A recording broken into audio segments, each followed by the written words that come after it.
Good day, entrepreneurs and aspiring entrepreneurs. This is your soul brother, Tim the Motivator, the best business coach on the planet. Today, I'm going to be talking about a few different ways to raise funds to start your business. All right. Some of the ways I use personally. So I'm going to kind of tell a little bit about how I was able to leverage these different strategies to start businesses. All right. First thing I'm going to talk about is job. Most people have a job. Now, I'm going to go ahead off the top and explain the difference between a job and a career. All right, a job is, hey, I show up to work, they pay me, it's all good, I'm at the bottom. A career is connected to your passion or purpose. So there is a difference between a job and a career, for starters. Now, however, okay, you got a job or a career, whichever one you consider yourself in right now, you can still leverage that to start a business. And it's very simple. You just create a separate savings account, put a portion of your money in that account, use that to fund your business. So you basically use your job or your career to fund your business, all right? You can make more in your business because with your job or career, you're going to have a salary cap. So with business, it's no glass ceiling.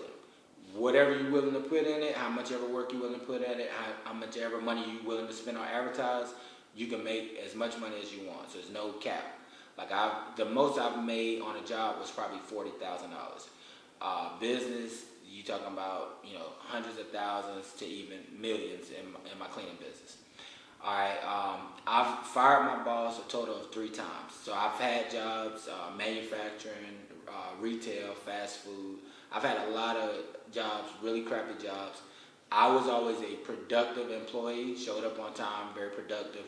But what I did do in my downtime is I wrote business plans. So I tell people you got to literally write yourself out of the job. So once I did everything on my job, I would start working on my exit strategy. So I was writing business plans. Fired my boss 3 times. I know a lot of people are probably curious, like, okay, well, how did that work out? Now, I do have a specific program to help people. It's called my Fire Your Boss Man Academy, where I walk you through the process of firing your boss.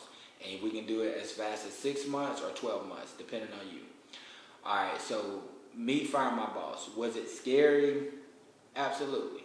Now, courageous doesn't mean absence of fear. It just means you didn't let fear immobilize you. So each time I fired my boss, I had to basically jump off the cliff, meaning no safety net, and it's all on me now. So whatever I make is going to be on me, which for me, I'm more risk averse, so it worked out.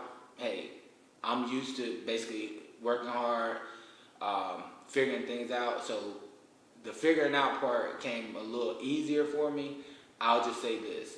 Just know, like Steve Harvey said, once you jump off the cliff, either you're going to grow wings or you're going to have a parachute. So it usually works like that. You're going to make the most money when your backup is up against the wall, meaning you have to do it. All right, so just say if you're managing a job or a career now and you're starting a business on the side, the key is, okay, you give your job 40 hours a week. I tell people you got to at least give your job part-time hours. All right, part-time is up to 29 hours a week. So that means if you're willing to put in at least up to 29 hours a week in your business, it'll vastly surpass your job income because it just pays more, because you're more like an independent contractor. You can set your price and you can go at your rate as far as how many clients or customers you service, right? All right, so the second way, it's kind of connected to the job. So the second way you can raise funds for your business is through 401k. Strategy I used was I always contributed no less than 10 to 15% of my income to 401k. All right, and it adds up fast. So just say when I did that particular strategy, I was in college working loss prevention, probably making about $400 a week, but I still was contributing 15% to my 401k. At the end of the year, I had about $4,300. All right, that was enough for me to buy a business. At the time I was in college, so I bought a cleaning franchise, I bought a lawn care service, and I had a restaurant. And I just did it strategically. I was only making about $1,600 a month, but like they say, it's not about how much you make, it's what you do with what you make. So with the little amount I made, I paid myself first, meaning I went to my 401k, and then I later used that to launch a business. All right, other ways that I use to start businesses. I have used bank overdraft before. So I just say the bank gives you $500 overdraft. Guess what? There are a lot of businesses that you can start for less than 500, especially if it's internet based. All right, so that's just a. Now I don't recommend that strategy if you don't have to do that, but just know you can take that $500 and make more money off of it. Next strategy, loan. All right, most people automatically think, okay, let me ask my friends and family. Sometimes that works, sometimes it don't work out. So it just depends. If you got pretty cool family and friends and they can lend you $500, $1,000, $2,000, I wouldn't get too much because we know how family works, friends work.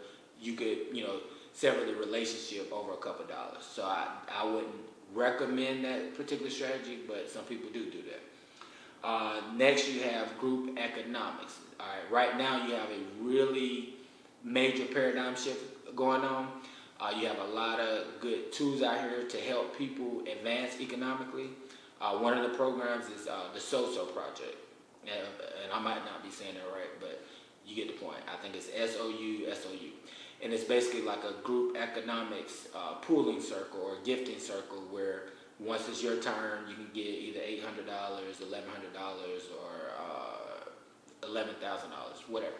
So just say, if that's a way to raise money for your business, try it out. I mean, try the $100 level. Okay, you get $800 back. $800 is sufficient to start a business. So that's one way. I also created my own investment groups, which are pretty affordable for anyone. If you're interested in starting a group or joining one of my groups, you can just go to blackgroupeconomics.net. So blackgroupeconomics.net, and the prices are set to where anyone can afford it and they can make profit, passive income off of the investments that we make.